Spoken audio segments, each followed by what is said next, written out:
There are powers on Earth too hidden to be seen, and conspiracies too vast to comprehend.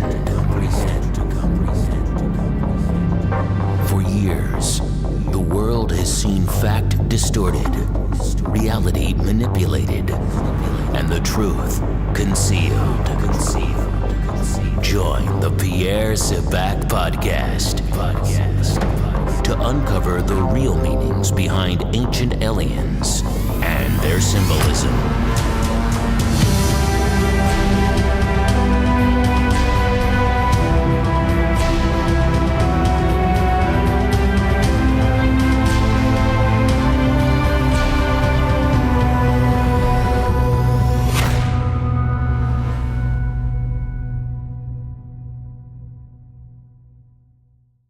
Hi, this is Pierre Sebac, unlocking the keys to the mysteries. Now today I thought I would talk about paronomasia. I keep referring to paronomasia, which is a wordplay, puns, throughout many of these videos, and I really wanted to make a short video and just have a look at the different types of paronomasia. Now within my book Holographic Culture, I deal with a number of different types, but the most common types of paronomasia is diptych-paronomasia.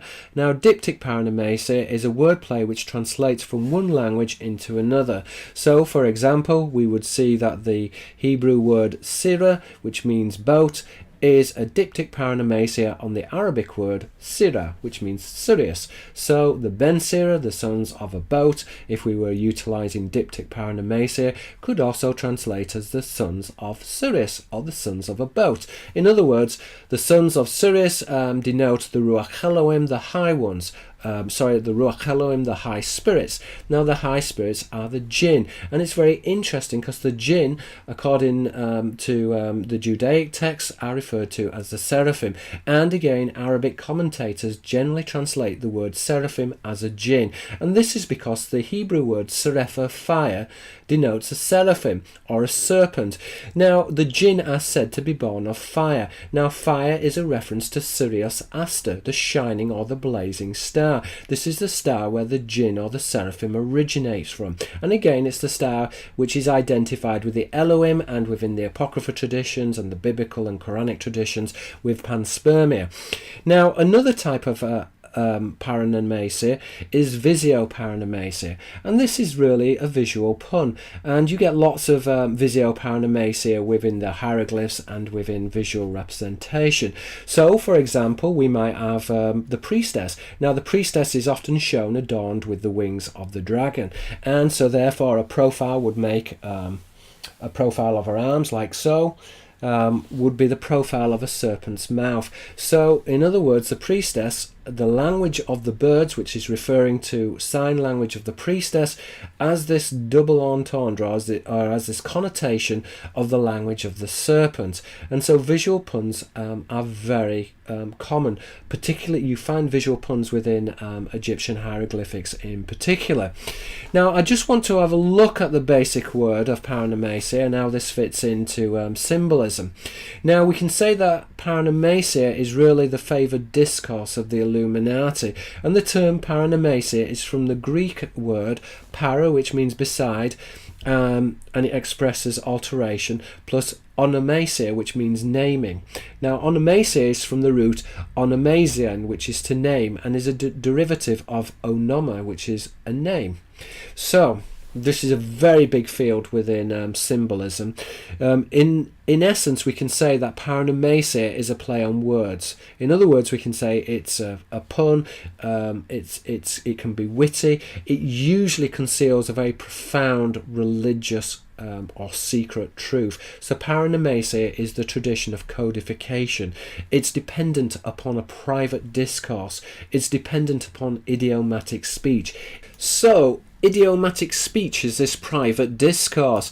Now, paronomasia is usually based upon the phonological or the etymological similarities of words. So it's really it's using morphology, and it's using corruptions within morphology to encode religious or mythological truths. Now, I want to give some examples of paronomasia which I found within the English language, for example. So in English we have this curious expression, plain sailing. That usually means that something is pretty straightforward, it's easygoing, everything is going well. Now the expression we can see is formulated upon the Greek listing plain, which is to sail. So there is an example, that is an example of a simple example of wordplay. Plain sailing is a reference to the Greek word plain, which is to sail. So we're seeing that this is a type of diptych-paronomasia. Now a slightly more complicated version of wordplay includes the phrase to cream off assets. Now this essentially means to steal or to take funds inappropriately. Now again, that's coming from the Greek also. So this is a private discourse and it's coming from the intellectual classes. Now the Greek word krima, money, is wealth or riches, and is from the verb kraumai, which is to use.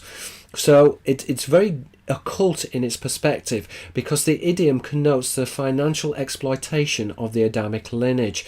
Now remember, Adam is represented by mammal signifiers such as hair or milk. So within folklore, within fairy tales, milk is used as this denomination to refer to the Adamic or human lineage.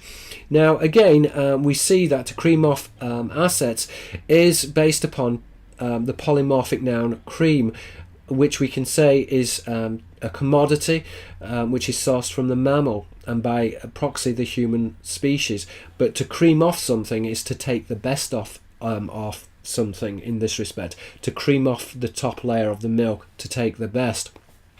So to cream off assets is to skim capital, and by inference it's equated with the control of the human lineage. And as I've maintained before, this tension is dialectical of the seraphim and their grafted bloodline. So this is really, if you like, the tension or the antagonism is this seraphim-kerubim dynamic, or the seraphim-kerubim dialectic. Now I just going to summarize therefore the relationship of creaming off assets and the etymologies and how that fits into the symbolism. So we've got krima, which is money, kraumai, which is to use, care, which is hand. So to cream off is to cream off assets.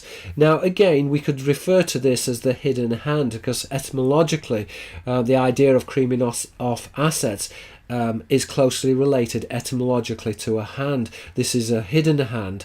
Now within symbolism, the hidden hand has an astrological connotation.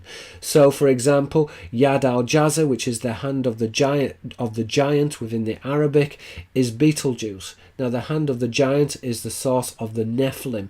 The Nephilim were described as a species or a race between the humans and the Elohim, and the Nephilim exploited the human lineage, and so the Nephilim were seen to be this corruption of the human lineage, which were destroyed with the flood, with the deluge.